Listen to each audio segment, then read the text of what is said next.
Gold, trusted gold buyers. మీరు తాకట్టు పెట్టిన బంగారాన్ని విడిపించి ఈ రోజు ఉన్న మార్కెట్ ధరకు కొనబడను.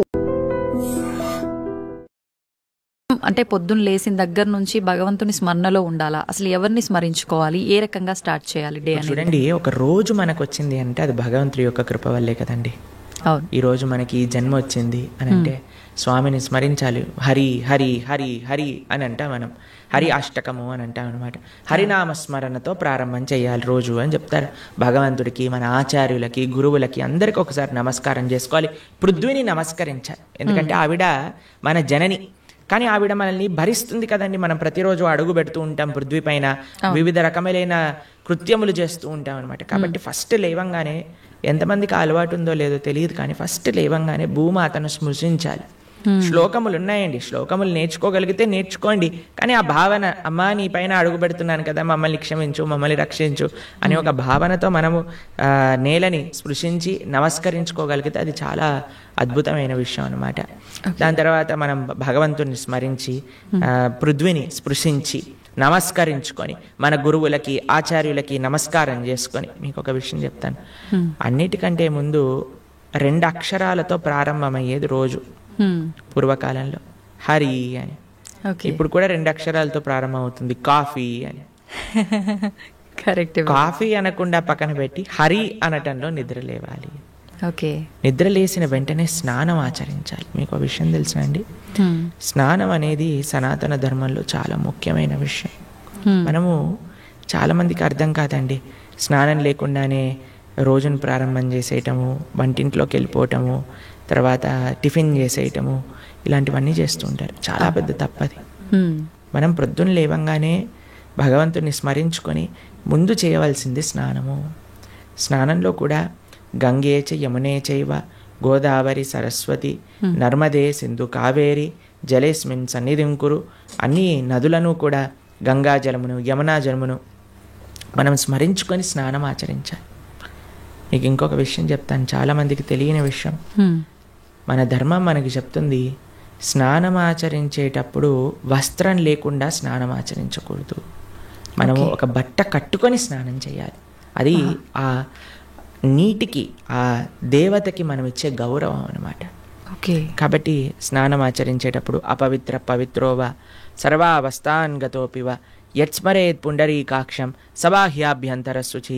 పుండరీకాక్ష పుండరీకాక్ష పుండరీకాక్షాయ నమః. శ్రీ విష్ణు శ్రీ విష్ణు శ్రీ విష్ణు భగవన్నామ. ప్రొద్దున లేచినప్పటి నుంచి భగవన్నా, స్నానం ఆచరించేటప్పుడు భగవన్నాం, భగవంతుడి ముందుకెళ్ళి భగవన్నా, రోజంతా భగవన్నాం. ఎంత మనము భగవంతుడి యొక్క నామంతో మనము కనెక్షన్లో ఉన్నామనుకోండి, అంత మనకి స్పిరిచువల్ ఎనర్జీతో మనం రీఛార్జ్ అయిపోతాం అనమాట. మనకు ఆ స్ట్రెంగ్త్ వస్తుంది. మన రోజులో ఉండే ఆ ఒడిదుడుకులు అన్నీ ఉంటాయి కదండి, వాటన్నిటిని ఎదుర్కొనే ఒక శక్తి మనకి భగవన్నామస్మరణతో వస్తుందన్నమాట. కాబట్టి ప్రొద్దున లేచాక హరినామస్మరణ, దాని తర్వాత చక్కగా మనం చేయవలసినది స్నానం, దాని తర్వాత భగవద్ ఆరాధన. ఇవి చేసేసుకున్నాం అనుకోండి, మనం ప్రొద్దున లేవంగానే ఫోన్కి ఛార్జింగ్ పెట్టేస్తాం కదా, అలా మన శరీరం ఛార్జ్ అయిపోతుంది ఇవి చేసేసుకున్నా. దాని తర్వాత రోజులో ఉండే మన కార్యక్రమాలన్నీ కూడా మనం చేసుకుంటూ ఉండొచ్చు అనమాట. ఓకే. అయితే ప్రభుజీ, మనం ఆచరించే స్నానం ఎంతో ఇంపార్టెంట్ అని చెప్పి మీరు చెప్పారు. అది ఆచరించడం ఒక ఎత్తు అయితే సమయం కూడా ఇంపార్టెంట్ అని చెప్పి అంటుంటారు కదా ప్రభుజీ, ఏ టైంలో స్నానం ఆచరించాలి అని చెప్పి, అది ఎలా చూసుకోవాలి? మనము, మన శాస్త్రాలు చెప్తున్నాయి బ్రహ్మ ముహూర్తంలో నిద్ర లేవాలి అని. అంటే సూర్యుడు వచ్చే ముందు. ఓకే. ఇప్పుడు మీకు ఒక విషయం చెప్తాను. మీ ఇంటికి ఒక గెస్ట్ వస్తున్నారు అనుకోండి. సరే, ఈరోజు మీకు పండగ రోజు మీరు ఏం చేస్తారు? అరే ఈరోజు పండగ, త్వరగా లేవాలి, త్వరగా లేసుకొని కార్యక్రమాలన్నీ చేసుకొని, నైవేద్యాలన్నీ తయారు చేసుకొని మనం త్వరగా ఈ పండుగని ముగించుకోవాలి, అమ్మవారి పూజ చేసుకోవాలని మీరు అనుకుంటారు. అవునా కాదా చెప్పండి? లేదా ఒక గెస్ట్ వస్తున్నారు అనుకోండి. సపోజ్ మీ గురువు గారు రేపు మీ ఇంటికి వస్తున్నారు అన్నారు అనుకోండి. మీ గురువు గారు ఇంటికి వచ్చాక బయట నాక్ చేశాక మీరు లేచి స్నానం చేసి రెడీ అవుతారా?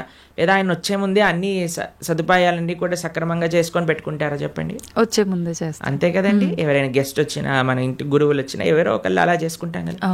సూర్య భగవానుడు ప్రత్యక్షంగా మనకి భగవంతుడి యొక్క స్వరూపం మనకి దర్శనమిస్తున్నారు. ఆయన ప్రతిరోజు ఉదయించే ముందే మనం నిద్ర లేవాలి. దాన్ని బ్రహ్మ ముహూర్తము అని అంటారు. సూర్యోదయం కంటే ముందు మనం నిద్రలేచి మన యొక్క స్నానాది కార్యములన్నీ పూర్తి చేసుకొని మనం రెడీగా ఉండాలి సూర్యుడిని స్వాగతించడానికి.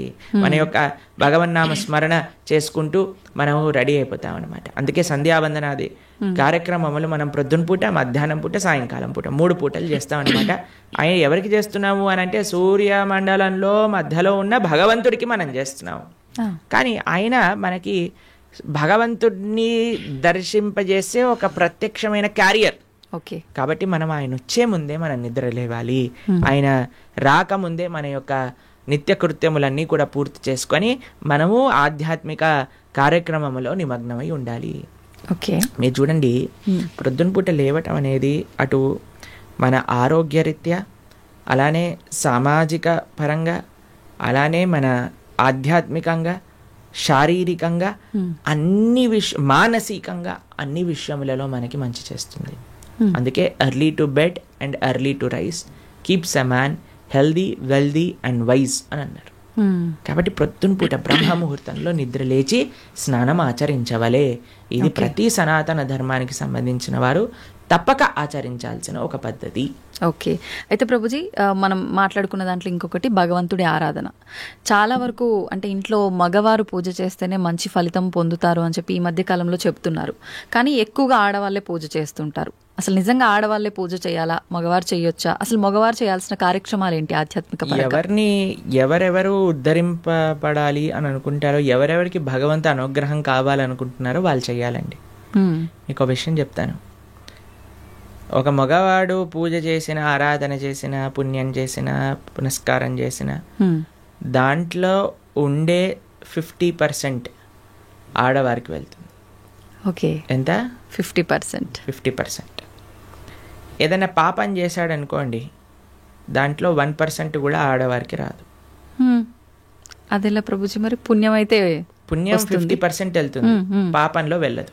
ఓకే, స్త్రీ చేసిందనుకోండి పుణ్యం 1% హస్బెండ్కి రాదు, 100% ఆవిడ దగ్గరే ఉంటుంది. స్త్రీ ఏదైనా పాపం చేసిందనుకోండి, దాంట్లో 50% హస్బెండ్కి వెళ్తుంది. ఇది ఒక బంపర్ ఆఫర్ అనమాట, మన శాస్త్రాలు ఇచ్చింది. బాగుందా మీకు? బాగా అనిపిస్తున్నట్టుంది మీకు. శిల్ ప్రభుపాదుల వారు ఒక దగ్గర ప్రస్తావన చేస్తారు, everybody has to fly their own plane అంటారు. మనకి అంబరీష మహారాజు గారి వృత్తాంతంలో వస్తుంది.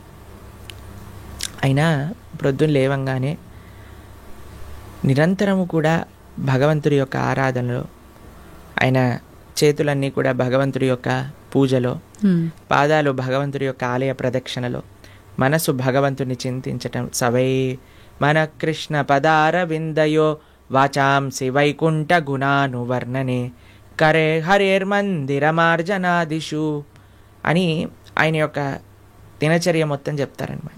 ఇక్కడ వారి భార్య ఆరాధనకి నీళ్లు తేవడానికి హెల్ప్ చేసినా సరే ఆయన అనేవారట, నా పూజ నేను చేసుకుంటాను, మళ్ళీ నీ పూజ నువ్వు చేసుకో.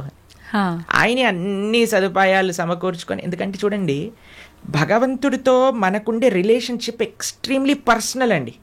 స్వామి మన తండ్రి, స్వామి మన తల్లి. ఇప్పుడు చూడండి, మీకు ఒక విషయం చెప్తాను. మన ఇంట్లో ఎవరిదైనా పుట్టినరోజు ఉందనుకోండి, మనం ఏం చేస్తాం? ఒకసారి మాకు ఈ సంఘటన ఎదురైందనమాట. నేను మా తమ్ముడు కలిసి మా అమ్మగారికి గిఫ్ట్ ఇవ్వాలి అంటే, మా తమ్ముడు అన్నారు, నువ్వు నీ గిఫ్ట్ ఇవ్వు, నేను నా గిఫ్ట్ ఇస్తాను. ఎందుకంటే అమ్మకి నీ గిఫ్ట్ వేరే, నా గిఫ్ట్ వేరే. ఎందుకంటే మన ఇద్దరికి అమ్మ కదా. కాబట్టి అమ్మతో నాకుండే రిలేషన్షిప్ ఒకటి, మా తమ్ముడుకుండే రిలేషన్షిప్ ఒకటి, అంతేనా? అయితే మేమిద్దరం అనుకున్నాం, సరే నేను నాకు తోచింది, నాకు ఇష్టం ఉన్నట్టుగా నేను చాలా బాగా పెయింటింగ్ చేసేవాడిని అనమాట, డ్రాయింగ్ చేసేవాళ్ళం అనమాట. అయితే నేను ఇచ్చేస్తాను, నేను ఏదో ఒకటి స్కెచ్ చేసిస్తాను అంటే, మా తమ్ముడు అన్నాడు, నేను ఏదో ఒకటి తయారు చేస్తాను, ఏదో ఒక బొమ్మ లాంటిది ఏదో ఒకటి తయారు చేస్తాను, ఇద్దాము అని ఇద్దరం వేరు వేరు చేసి ఇచ్చామన్నమాట. అంటే ఎందుకు అని అంటే, మనకి మన ప్రేమను వ్యక్తపరచుకునే మార్గం ఒకటి, ఒక ఇంట్రెస్ట్, ఒక టాలెంట్, ఒక way of expressing hour love ఉంటుంది, అంతే కదా. అలానే భగవంతుడితో కూడా ఒక భర్త తన కర్తవ్యం, అరే నేను భగవంతుడి యొక్క మార్గంలో, నాకు భగవంతుడు అవసరము, అందరికీ భగవంతుడు అవసరమే కదండి. ఆయన అందరికీ తండ్రి, తల్లి, పిత, పరమాత్మ అందరికీ ఆయనే. కాబట్టి మనం ఎలా ఆలోచించాలి అని అంటే, ఒక హస్బెండ్ తన ఆరాధన తాను చేసుకోవాలి, ఒక వైఫ్ తన ఆరాధనలోకి సంబంధించిన విషయములని సమకూరుస్తుంది, వంట చేసిస్తుంది, పూలమాలలు కట్టిస్తుంది. దాని తర్వాత హస్బెండ్ వెళ్ళిపోయాక వైఫ్ తన ఆరాధన తాను చేసుకుంటుంది, పిల్లలు వచ్చి దండం పెట్టుకుంటారు, ఏదో అమ్మ నాన్నలకి ఇద్దరికి హెల్ప్ చేస్తారు, అందరు కలిసి ఆరాధన ఒకటి ఉంటుంది, ఒక్కొక్కళ్ళు కలిపి ఆరాధన ఉంటుంది అనమాట. కాబట్టి ఏదో స్త్రీలు చేస్తే ఇల్లంతా బాగైపోతుంది అనే భ్రమలో నుంచి బయటపడండి, మీకు 1% పుణ్యం రాదు. కాబట్టి జాగ్రత్తగా మీ పూజ మీరు చేసుకోండి, మీరు బాగుపడాలి అని అనుకుంటే. కాబట్టి పురుషులు తప్పకుండా ఆరాధన చేయాలి. పురుషులు ఆరాధన చేస్తున్నారు కదండి, స్త్రీలు వదిలేయకూడదు. పురుషుడి ఆరాధన పురుషుడికి, స్త్రీ ఆరాధన స్త్రీ, పిల్లల ఆరాధన పిల్లలకి, అందరికి. ఇప్పుడు చూడండి, ఇంటి పెద్ద తింటే మిగతా వాళ్ళందరూ కడుపు నిండిపోతుందా? లేదు, ఎవరికి వాళ్ళు తినాల్సిందే అంతే కదండి. మీరు అంటారు కదా, అయ్యా మీరు తినండి, అయ్యా మేము పర్వాలేదు, మీరు తింటే మాకు తిన్నట్టే అని అంటారా? లేదా మీ హస్బెండ్ వచ్చి అమ్మ నువ్వు తినేసి నాకేం పర్వాలేదు, నువ్వు తింటే నేను తిన్నట్టే అంటారా? కాదు కదా. ఎవరెవరికి శక్తి కావాలంటే వారు వారు భోజనం చేయాలి. అలానే మనం కూడా మనకి శక్తి కావాలి, మనకి భగవంతుడి యొక్క కృప కావాలి అంటే మనం భోజనం చేస్తే ఎలా అయితే మనకి శక్తి వస్తుందో మనము ఆరాధన చేసుకుంటే అలా మనకి భగవంతుడి యొక్క కృప అనేది లభిస్తుంది. ఓకే ప్రభుజీ, చాలామంది ఏదైనా మంచి జరిగినా చెడు జరిగినా నా అదృష్టం బాగాలేదు, నా రాత ఇంతవరకే ఉంది, భగవంతుడు ఇలా రాశాడు అని చెప్పి అంటూ ఉంటారు. నిజంగా అంటే మన చేతిలో ఏముండదా, మనం చేసే పనులను బట్టి మన లైఫ్ని డిసైడ్ చేసుకోవడం? భగవంతుడు పుట్టినప్పుడే అవన్నీ డిసైడ్ చేసి ఇలా అని చెప్పి చూస్తాడా? మనకి ఒక సర్కమ్స్టెన్స్ ఇస్తాడండి భగవంతుడు.